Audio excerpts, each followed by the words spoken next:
Greetings, my friends. It's your friendly neighborhood PhD, Dr. Judd Burton, coming to you with another episode of the Beyond Report on this Wednesday, uh, September the 22nd, 2021, the first day of autumn.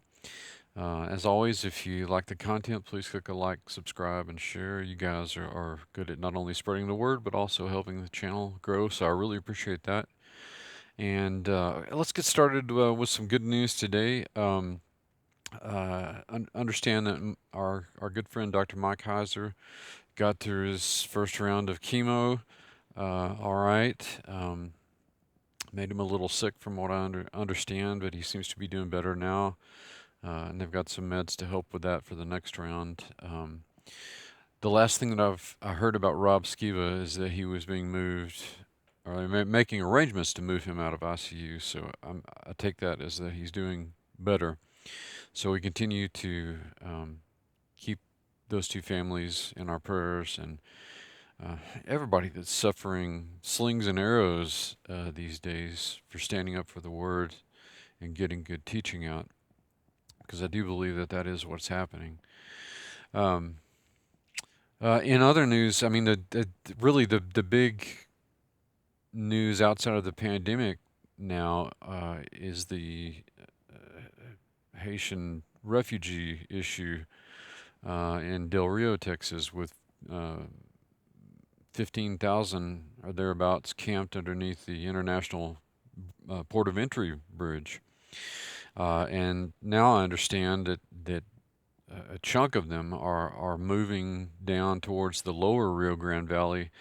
So you're probably going to start seeing them coming into ports of entry in places like Star City, in Mission, in McAllen, in Progresso, just south of Weslaco, probably the Donna Bridge, Brownsville, and all points in between.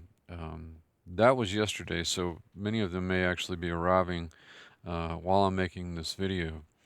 Now, of course, we sympathize with the plight of these people. That they're coming from a storm-ravaged, politically corrupt country. Uh, it is a humanitarian issue, but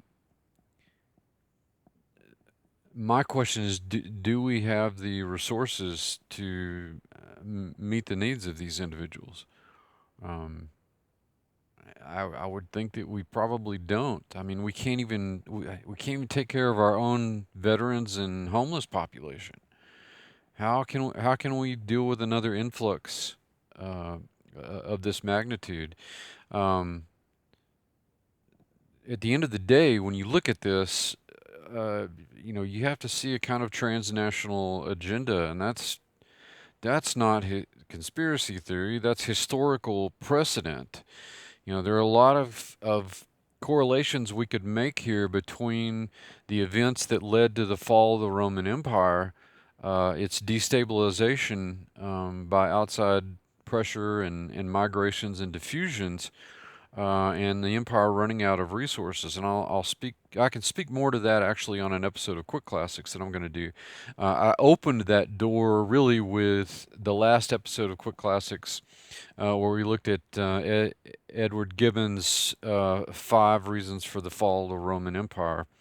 Um, so I will say a little bit more about that in the next episode of Quick Classics. But there are some interesting parallels here in that the Rio Grande is quickly becoming the American Danube, and that will make more sense, when you listen to my episode of Quick Classics. So we want to do what we can for these people, but we simply don't have the resource at this point in time to be able to do that, particularly when we neglect huge chunks of our own population. The one thing that I don't hear anybody talking about is not that they may be bringing diseases in or contraband or whatever else, which might be the case, but nobody is talking about the spiritual contraband that at least a percentage of them have to be bringing in, and I'm of course referring to Vodun or voodoo.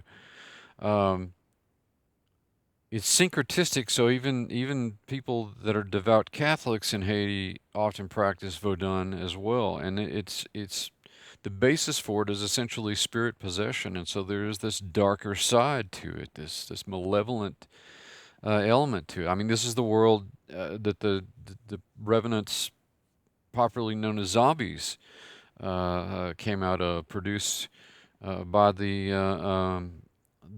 a combination of ritual and the zombie powder that Wade Davis brought to popular attention in The Serpent and the Rainbow, that the pufferfish tetrodotoxin based zombie powder, zombie potion. So there's this spiritual, dark spiritual contraband that's also being brought into the country, and a percentage of those people have to be practitioners, and a smaller percentage still are probably the hogans and the priests and priestesses of Vodun. Um, isn't the timing interesting? Because we're now approaching the season of Halloween, and according to so many traditions, the veil between this world and the next is the thinnest, and the trafficking with spirits the, in reality, the spirits of the Rephaim, the demons, uh, is at a peak really during this time of the year, and it coincides with this arrival of these Haitians supposedly under the auspices of um, uh, seeking asylum or fleeing a ravaged area. Um, so where did they get all the Biden T-shirts and ball caps and things like that? So anyway, but isn't it interesting that that's the one thing that you don't hear about. Uh, Yeah, I mean, it's not a big surprise that you don't hear about it in the mainstream news, but there aren't. I haven't really heard anybody talking about, what could possibly be, the uh, uh, uh, uh, the the illegal, or not illegal, but the stealthful transference of these practices in larger numbers in the United States. Now, that's not to say that voodoo, Vodun, has not been here for centuries. It has. Um, its origins are in Haiti. So, how does it get from Haiti to the United States um, before? Well, many of you will know about the voodoo, Vodun traditions associated with Louisiana and New Orleans. Well, in the late 1700s, there were a lot of refugees and some free blacks, many slaves that ended up being transferred from Saint Domingue to French Louisiana and then Spanish Louisiana in the early 1800s. Um, Saint Domingue was later known as Haiti. That was the older name of Haiti. So that's how those traditions got there, along with some of the slave populations bringing over their beliefs and mixing with primarily Roman Catholicism, but sometimes Protestant Christianity as well. But here we've got another boom, another injection, if you will. And isn't it interesting that nobody is really talking about that? Um, so I got a lot of people asking me, about the prescribed medication for the pandemic, and asking me if it is the mark of the beast, or it might be the mark of the beast. I'm not saying that the medication, I say that loosely, is itself the mark of the beast. What disturbs me even more is the infrastructure that's being built around it, to where you have to, prospectively, possibly, you might have to present proof of having been exposed to it in order to leave your house, in order to buy gas, in order to travel, in order to get groceries, in order to go into public spaces and venues and events, to go to your favorite restaurant, to go to a concert. Um,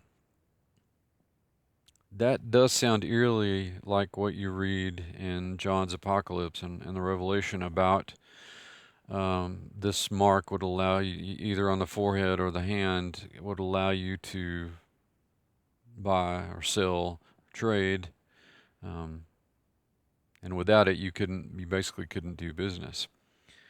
That's the disturbing end of this to me. And so, I'm clearly on a number of fronts.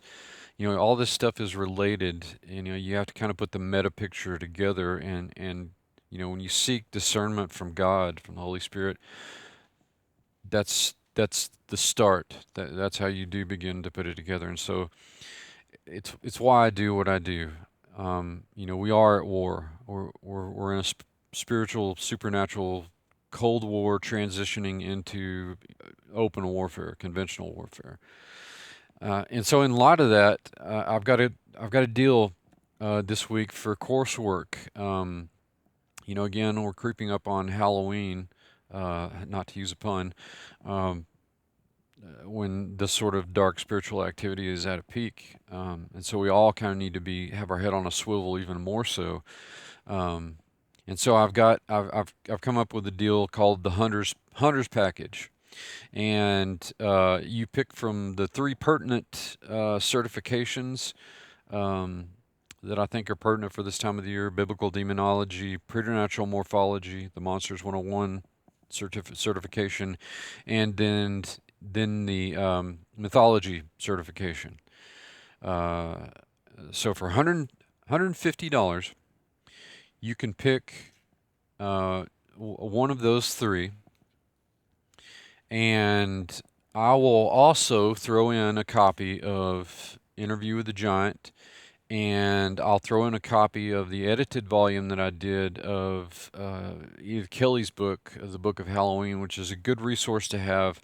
It's a nice, concise history of Halloween, and you get a lot of details from the multiple cultures that have influenced things like Halloween and Dia de los Muertos and the whole range of holidays going through Guy Fawkes Day during that period. So you get all of that. You get the 12 course module of your choice of those three and these two books while the supplies last. And all of that for $150. Heck of a deal. You'll be saving yourself quite a bit, particularly when I upgrade the platform, the interactive platform. So best to get in on those kind of deals too. Now, you can get any of the certifications this week, all 6 of them. Choose one of those. You can get it for $115. And so those would be in addition to the 3 that I mentioned: ancient Near East civilization, Mediterranean civilization, and of course the flagship program, the biblical anthropology certification. So books are also 10% off this week, so you can save a bundle on books, reading materials, all kinds of paranormal, um, um, spiritual warfare oriented giant studies, mythology, that sort of thing you're going to find in my bookstore.